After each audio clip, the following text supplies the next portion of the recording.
नमस्कार।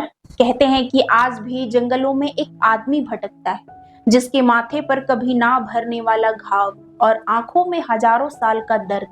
वो मरना तो चाहता है पर मर नहीं सकता क्योंकि भगवान ने उसे अमर नहीं बनाया बल्कि उसे सजा दिए कि वो कभी मर ही ना सके। और वो है अश्वत्थामा। पर सवाल उठता है कि आखिर वो यहाँ तक पहुंचा कैसे, क्योंकि वो हमेशा से ऐसा तो होगा नहीं। आज भले वो मरना चाहता हो, लेकिन एक समय था जब वो सिर्फ एक चीज चाहता था, थोड़ा सा दूध। आज इस कहानी को पूरा करने से पहले उस रात को याद करते हैं जहां पे आसमान बिल्कुल शांत, लेकिन उस शांति में भी एक अजीब सा कंपन था, जैसे कुछ होने वाला।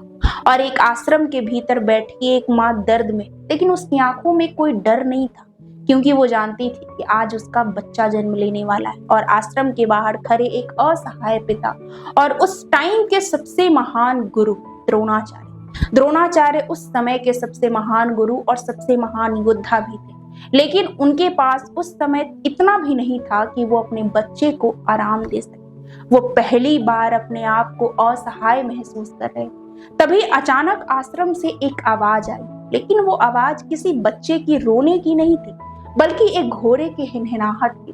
थोड़ी देर के लिए पूरा आश्रम शांत हो गया। तभी द्रोणाचार्य ने देखा कि एक नवजात शिशु जिसकी आंखों में एक अजीब सा चमक था, इसलिए उस बालक का नाम रखा गया अश्वत्थामा। द्रोणाचार्य पहली बार अपने पुत्र को अपनी गोद में लिए। उनकी आंखों में एक अजीब सा संतोष था, जैसे उन्हें सब कुछ मिल गया हो। लेकिन वो संतोष ज्यादा दिन तक नहीं टिका। धीरे धीरे समय बीतने लगा और अश्वत्थामा बड़ा होने लगा, लेकिन आश्रम की हालत वही थी, न गाय न धन और ना ही कोई सुविधा। एक महान गुरु का बेटा लेकिन एक गरीब के घर में पल रहा था, क्योंकि द्रोणाचार्य दिन रात अपने ज्ञान में डूबे रहते थे। पर जब भी बात अश्वत्थामा की आती तो वो अपने आप को असहाय महसूस करते थे। कई बार वो दूर बैठ करके अश्वत्थामा को देखते और सोचते कि मैं दूसरों को अस्त्र तो सिखा रहा हूँ, लेकिन अपने ही बेटे को वो सुख नहीं दे पा रहा। अश्वत्थामा को शुरुआत में समझ नहीं था। वो मिट्टी में खेलता, छोटी छोटी चीजों में खुश हो जाता, लेकिन धीरे धीरे उसे फर्क समझ में आने लगा कि दूसरों बच्चों के पास खिलौने हैं, अच्छे अच्छे कपड़े हैं, लेकिन हमारा जीवन सादगी से भरा हुआ है। एक दिन उसने अपने पिता से पूछा कि आखिर हम दूसरों जैसे क्यों नहीं हैं? द्रोणाचार्य चुप रहे, क्योंकि उनके पास उस सवाल का जवाब नहीं था। और यही वो पल था जब अश्वत्थामा के भीतर पहली बार तुलना पैदा हुई, और उस तुलना से आया हीन भावना और धीरे धीरे एक खामोश गुस्सा। द्रोणाचार्य जानते थे कि अगर वो ऐसे ही रहे तो उनका बेटा सबसे पीछे रह जाएगा। इसलिए उन्होंने एक फैसला लिया कि अब मुझे कुछ बड़ा करना होगा। और यही वो पल था जब द्रोणाचार्य हस्तिनापुर जाने का निर्णय लिए, जहां वो हस्तिनापुर के राजकुमारों के गुरु बनने वाले थे। और यहीं से अश्वत्थामा की असली यात्रा शुरू हुई।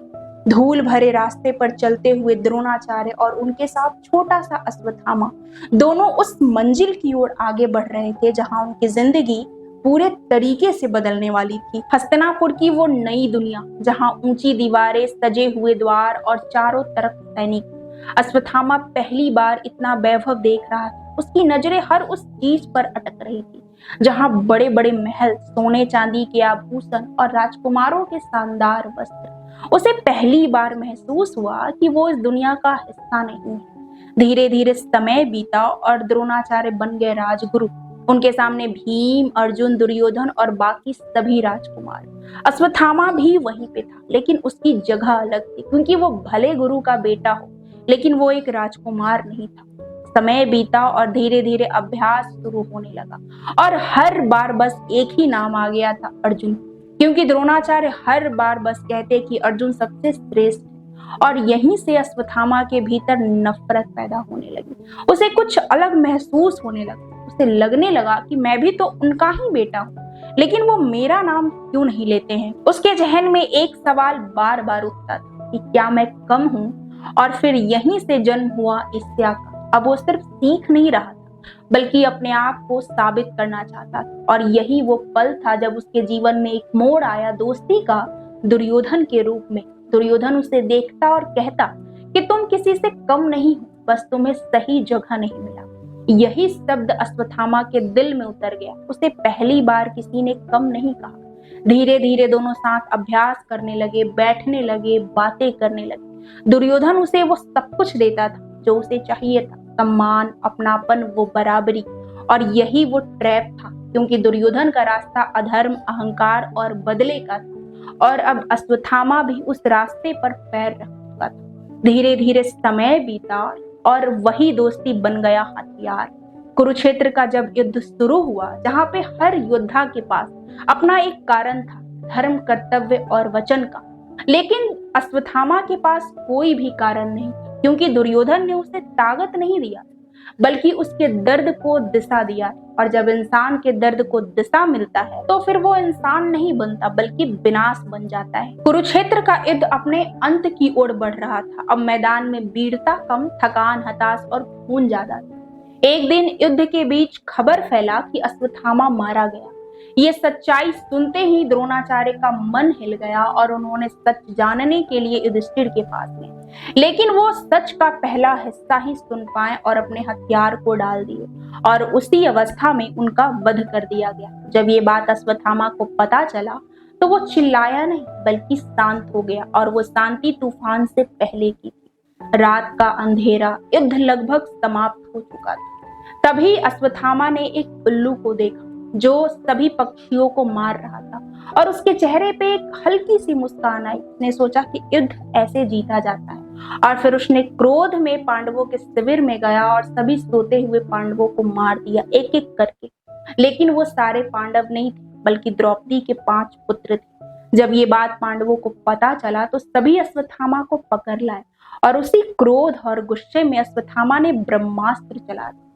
इधर से अर्जुन भी ब्रह्मास्त्र चलाया। तभी सृष्टि संकट में आ गई। उस समय वेद व्यास ने कहा कि तुम दोनों अपना अपना ब्रह्मास्त्र वापस लो। अर्जुन तो अपना ब्रह्मास्त्र वापस ले लिया, लेकिन अश्वत्थामा को सिर्फ छोड़ना आता था। चलाना उसे आता था, लेकिन उसे वापस लेना नहीं आता। लेकिन तब भी उसने क्रोध में उस ब्रह्मास्त्र को वापस लेने के बजाय उत्तरा के गर्भ की ओर मोड़ दिया, ताकि पांडवों का वंश समाप्त हो जाए, एक अजन्मे बच्चे को मारने के लिए। तभी वहां पे कृष्ण आते हैं, उनकी आंखों में गुस्सा, लेकिन उससे भी ज्यादा न्याय। वो अश्वत्थामा से कहते हैं कि तुमने धर्म की सारी सीमाएं तोड़ दी, इसलिए अब तुम्हें मौत नहीं मिलेगी, बल्कि तुम जियोगे हजारों साल। तुम्हारे शरीर से खून तो बहेगा, लेकिन वो घाव कभी नहीं भरेगा। तुम हर पल अपने पापों के दर्द को महसूस करो।